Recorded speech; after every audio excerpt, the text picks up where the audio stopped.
May isang kababayan tayo dito hindi na napigilan maglabas ng galit sa ating gobyerno. Dahil ayon sa kanya ay napakahirap nga daw makapasok sa mga programa ng ating gobyerno.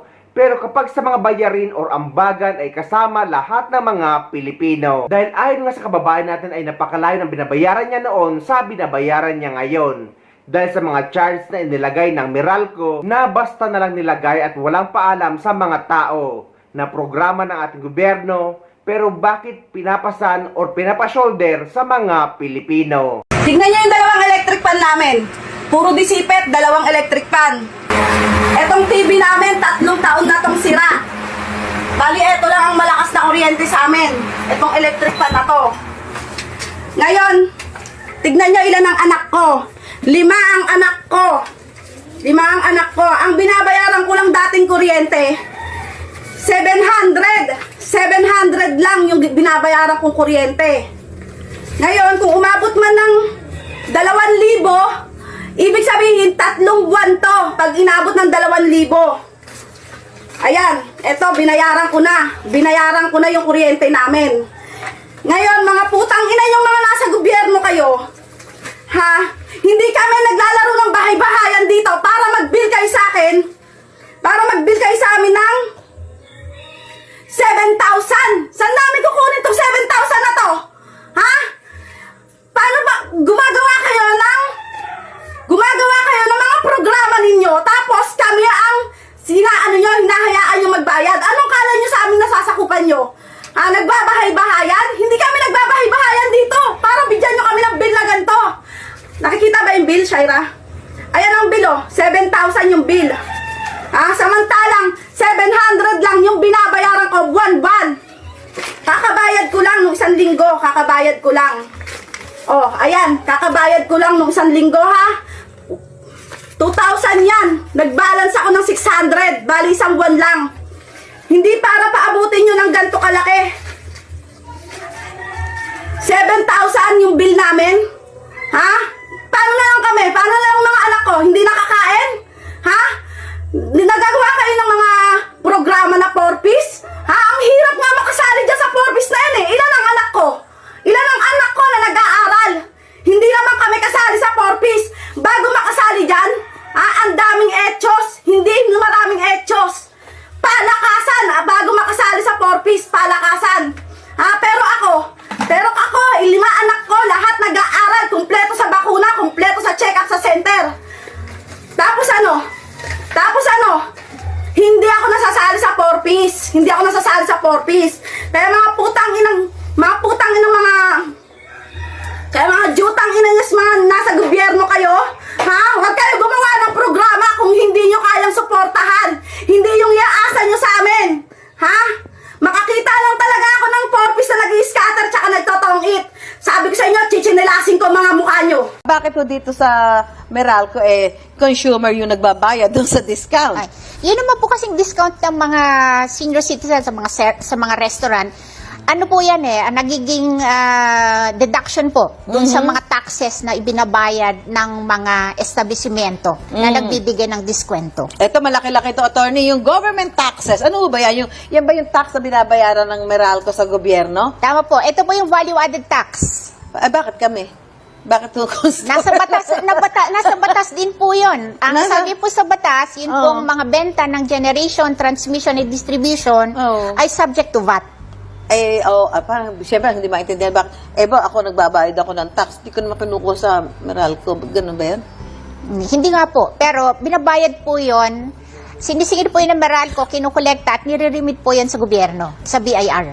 Sige, dyan sa bilid. Discuss na lang natin, di ba? Government taxes, universal charges. Ano po yan? Yung universal charges naman po, yung tulong po natin para sa pagpapailaw sa mga nasa off-grid areas. Kasi yung mga nasa off-grid areas po, hindi po sila nakakabit dito sa tawag namin ito, main grid. Kaya wala po silang kakayahan na kumuha ng kuryente doon sa madaming mga generation companies dito. So yung mga walang mga ilaw ng mga lugar. Tama po, na ang nagbibigay lang sila ng kuryente ay isa o mangilan-ngilan lamang ng mga generation companies. Itong fit all, renewable, GeoAll, renewable, ano po ba yung mga yan, attorney? Pag-isahin ko na lang po Pag-isahin mo na lang yan. yung fit allowance. Feed allowance po yan. Feed-in tariff allowance. JEA is Green Energy Auction Allowance. Ano po yan? Ay, ito po yung tulong natin sa mga namumuhunan sa mga RE energy sources. Renewable energy. Tama po. Para po tumaas yung market penetration po ng mga RE natin. Para mas mabawasan din po yung dependency natin sa mga coal-based at saka yung mga oil-based na mga generation plants. Nakatayo na po ito mga to at pinapakinabangan na. Bago po sila makakuha dito, dapat nakatayo at operating na po sila. Kasi yun pong allowance na yan, yun po yung diferensya kung ano yung tamang gastos nila at kung ano yung nasisingil nila na galing sa taripa na na kinukolekta nila sa mga consumers. Na yan. Nakikinig tayo mga kapusada. Para sa, ang bait ng mga customer na Meralco. Ang dami natin tinutulungan. Ito po yung lifeline. Okay. Yun naman pong lifeline, ito po yung tulong natin sa ngayon sa mga 4Ps at saka yung mga marginalized. Actually, Susan, matagal na yan. 2001 pa yan. Kaya lang siguro na highlight ngayon ay nagbago kasi ng proseso at kung sino yung mga entitled. Kasi dati, ang lifeline na yan, pag kunwari dito sa Meralco area, ang konsumo mo dapat ay hindi lalagpas ng 100 kilowatt hours para meron ka ring lifeline subsidy. Okay. Pero ngayon, dahil dati noon, konsumo, so kahit mayaman ka, basta less than 100 kilowatt hours ka, may discount ka noon. Yun yung dati. Kaya nung 2021, sabi ng gobyerno, hindi, ang tulungan na lamang natin ay yung mga talagang kailangan ng tulong. Kaya na-identify po yung mga 4Ps at saka yung mga marginalized end users. Okay, ito po, Tony. Ang tanong, bakit daw po yung mga proyekto ng gobyerno, ayan, gaya nga dito sa lifeline subsidy para sa mga 4Ps ay sa mga customer ng Meralco kinukuha? Di ba dapat meron namang government agency na may pondo for that, yung mga ganung mga proyekto o mga programa? Okay. Ayun niyo po, dati, bago pa EPIRA, ganun yung sistema. Kasi ang nagbibigay sa atin ng kuryente noon, yung generation at saka yung transmission noon, ay yung NAPOCOR, yung NPC. Kaya lang ang nangyari ho noon, dahil sinusubsidiyan ng gobyerno, nagkaroon po ng malaking utang. Kaya ho nagkaroon ng pagbabago ng polisiya ang gobyerno na yung mga kumukonsumo ng kuryente ay dapat ang bayaran nila, yung tinatawag na true cost of electricity. So, nasa IPIRA na po yun. Kaya lahat ng mga gastos ay basta tawag namin doon, just and reasonable costs ng mga distribution utilities ay pwede nilang i-recover doon sa kanilang mga consumers. Okay, naintindihan niyo po ba yung mga pinag-uusapan natin? Ito po, itong other charges na yan, ano po yan, attorney? Okay. Ang dami ng charges, meron pa rin charges Okay. sa dulo. Ito pong di pa pala natapos doon sa mga charges na yan. Meron pa palang other charges. Oh.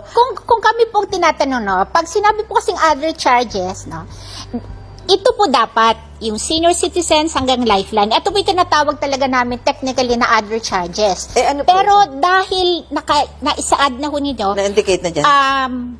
pwede po na panggagalingan po niyan dalawa. Isa po yung kung kunwari meron kaming mga decision na kailangan kolektahin sa mga consumers. Pagkaroon po ng mga tinatawag namin na adjustments, yung mga over and under recoveries. Kasi ito pong sinisingil sa generation, system loss, transmission, na-adjust po yan eh. Kaya po nagbabago-bago buwan-buwan. So ito, ano po ito? Parang standby, ano? Pwede Fund? po. Hindi po standby fund yan. Hindi pa gagastos, meron na agad ito pondo, po ano? ay yung mga adjustments.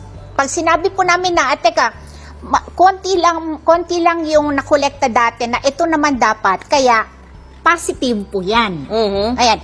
Yun po yung isa. Pwede din po na ito ay yung bill deposit adjustment. Every year po kasi, kada taon ay ina-adjust po yung bill deposit natin. Depende po kung ano yung average monthly consumption ninyo doon sa previous year. Actually, ito nga ang nakakasama ng loob sa ating gobyerno dahil sa napakaraming tax na binabayaran sa Pilipinas saan napupunta yon? Dahil yun nga ang purpose no, na ang mga binabayaran nating tax ay gagamitin para sa proyekto ng ating gobyerno at para makatulong sa kapwa natin Pilipino.